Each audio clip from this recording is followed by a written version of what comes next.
The air in Pine Hollow carried the sharp tang of cedar and wet earth, curling into Ethan Caldwell's truck like a half-forgotten song. He hadn't planned on coming back, not after the city had chewed him up and spit him out, but here he was, windows down, the forest stretching out like it had been waiting.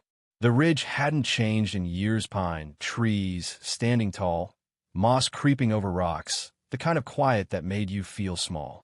Ethan's grandpa, Henry Caldwell, had built a cabin up here decades ago, a sturdy thing of hand-milled logs that caught the last glow of sunset.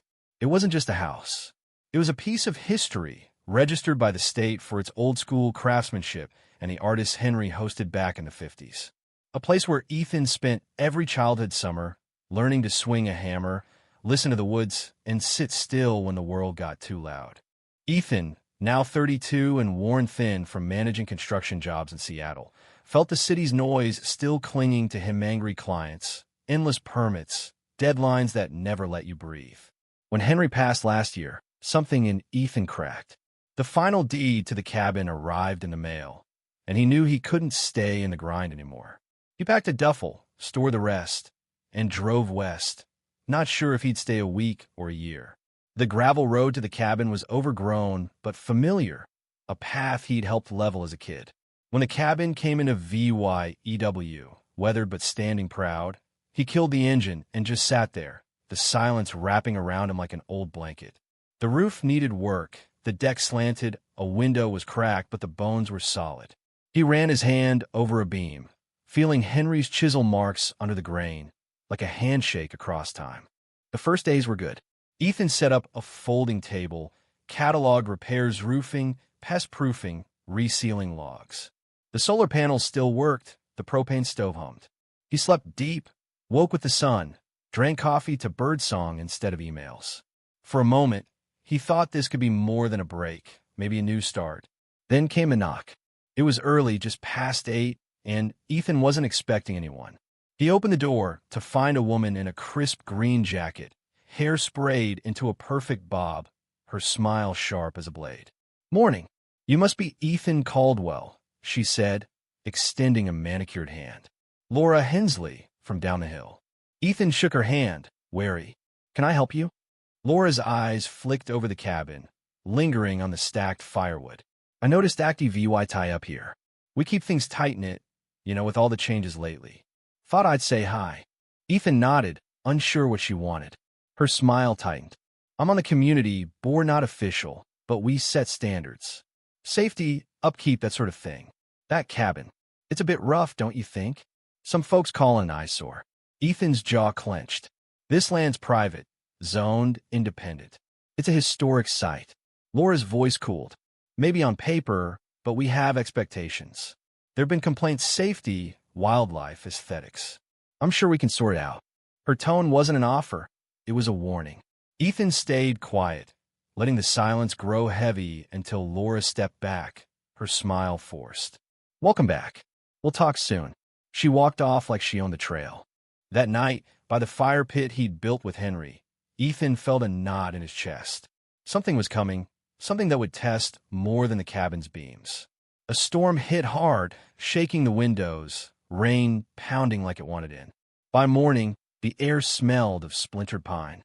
Ethan walked the property, coffee in hand, checking for damage. Then he saw it. The old stone trail to the creek was gone, replaced by churned dirt and blade marks. At the clearing below, his heart stopped. The cabin was obliterated, charred beams, splintered logs, the foundation, all that remained. Smoke lingered, mixed with the stench of hydraulic oil. It wasn't a fire or a collapse. It was deliberate. Ethan's knees buckled, his mind reeling. This was where he'd sat with Henry, where every memory of strength and silence lived. Gone in a night. He found 2 missed calls from an unknown number at 4:43 a.m., no voicemail.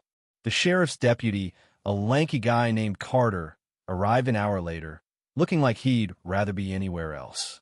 "Got a report at 5, Carter said, scratching his neck. Said an unregistered structure was decommissioned. Hazard, no permits." Ethan's voice shook. "That's bullshit. This is my land, zoned, insured, historic. I got the papers."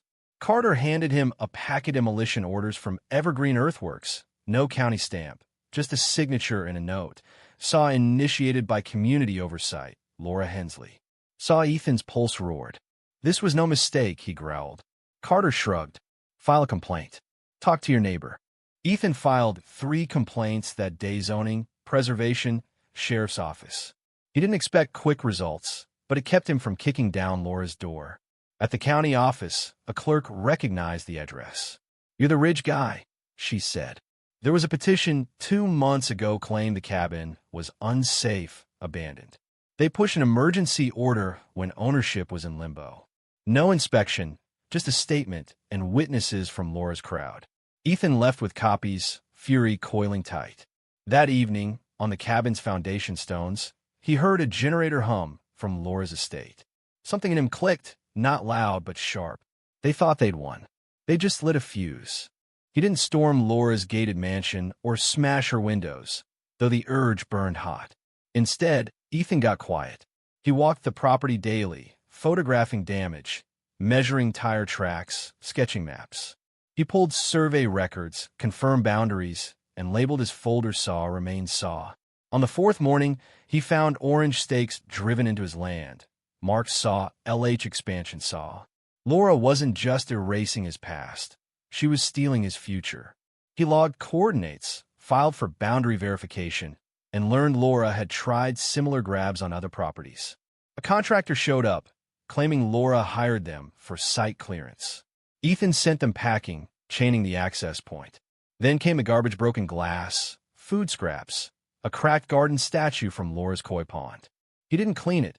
He documented it, added a trail camera, and padlocked the gate. A letter slid under his door, and signed, "Saw you're wasting your time. Walk away." Saw Ethan filed in a fireproof case. He met a lawyer, Claire, who warned the demolition was a felony if proven willful, but they needed proof Laura knew the cabin's status. "Let her overreach," Claire said. "She'll slip." Ethan felt baited. Laura's moves calculated to break him. She wanted the land, not for its emptiness, but its meaning, its defiance of her control. He wasn't just fighting for property now. He was fighting for Henry's legacy. Locals started talking. A retired mason, Gus, saw trucks on the ridge that night, unmarked, moving fast. He'd testify if needed. When Laura pitched a community garden at a council meeting, claiming Ethan's parcel for a scenic overlook, he showed up with his folder. "Parcel 74D is historically protected," he said, handing over records. "Any work now risks penalties." The room went still. Laura's smile froze, and murmur spread. After, a city engineer and a zoning clerk offered to dig into Laura's filings. That night, Ethan's camera caught her marking new boundaries, acting like she already owned the place. He sent the footage to Claire, who filed a cease and desist, freezing Laura's projects.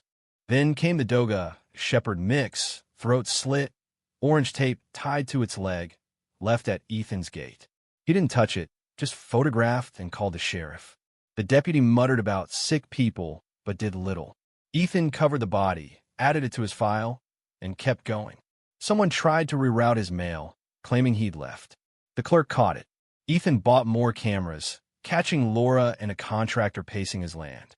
Claire called it enough. They filed injunctions, audited Laura's permits, and subpoenaed her contractors. Her empire started cracking projects halted, allies silent. County officials arrived, investigating illegal land seizure and zoning fraud. They found Laura's shed on Ethan's land, built 18 months ago, proof of her long game. An injunction froze her plans. Contractors ghosted her. Laura appeared one evening, her voice tired but venomous. "Think you've won?" Ethan stayed calm. "I didn't burn your shed or kill a dog. You buried my family for your own gain." She warned he'd regret it, but Ethan held firm. "You dumped this mess and thought no one would call it out." She left and soon resigned, her name erased from community records. Ethan rebuilt, not Henry's cabin, but something Nawa's sturdy frame, a porch for morning light, a fire ring where the old one stood. He used restitution funds and salvaged stones, planting wildflowers that belonged to the ridge. Locals cited, not in droves, but enough neighbors, students, a teacher wanting to bring her class. One dusk, an old friend of Henry's left a tin mug engraved saw, HC, 1964 saw. Ethan held it, steady, feeling the past settle. In his journal, he wrote, "Saw the land remembers. Saw not the threats or the paperwork, but the footsteps, the sweat, the man who came back. Winter came soft, the cabin standing firm." Ethan stayed, not for revenge, but for the promise he'd inherited. Laura's house sat empty, her plans dead. Ethan had built something stronger than her schemes, something that wouldn't be moved. But whispers lingered what had pushed Laura so far. And what would Ethan do if she tried again? What do you think? Did Ethan go too far by escalating this fight? Or was his relentless push for justice the only way to stop Laura? Could there have been a compromise? Or was this always destined to be a battle to the end? Drop your thoughts below. Hit that like button if this story got your blood pumping. And subscribe for more tales where the underdog fights back. Let's keep the conversation going.